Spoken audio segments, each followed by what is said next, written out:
Ce matin, le petit village de Bulson est cerné par la brume. Mais sous la serre de Thierry Fauchon, il fait plus chaud. Entre 15 et 18 degrés, la température idéale pour faire pousser des endives.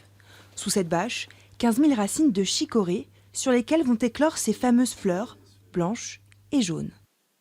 À la base, l'été, ça s'est ouvert. Ça ressemble à un pissenlit presque. C'est plus ou moins. Ça monte un petit peu, mais c'est pas serré. Ou voire des fois étalé comme un pissenlit. Pour les cultiver, Thierry n'utilise aucun produit chimique. Plantés dans du terreau, les pousses sont baignées dans le noir et la chaleur pendant 6 semaines. C'est ce qu'on appelle le forçage. Obligatoirement, ça se fait dans le noir. Aussitôt qu'elle va avoir un peu de lumière, elle va verdir. Et il y a une amertume qui va s'installer. Et c'est immangeable. Et puis, c'est vraiment un légume qui se fait dans le noir. Arrosées seulement une fois par semaine, les endives réclament tout de même beaucoup d'attention. C'est très prenant.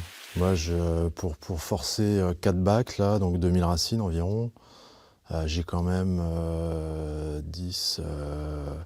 j'ai plus de 12 heures de préparation, quoi, en fait. Réputée pour ses qualités nutritionnelles, l'endive a parfois été boudée pour son amertume. Mais depuis 5 ans, Thierry voit la demande augmenter. J'en faisais quelques-unes pour moi, enfin quelques caisses, voilà, je faisais quoi? Je faisais 4 caisses comme ça, on va dire, de racines. Et puis au fur et à mesure du temps, je me suis rendu compte qu'il y avait de la demande et donc je suis passé à des quantités plus importantes. Il ne vous reste plus que quelques semaines pour les consommer. Au début du mois de mars, les endives disparaîtront des étals. Thierry, lui, a déjà commencé les semis du printemps.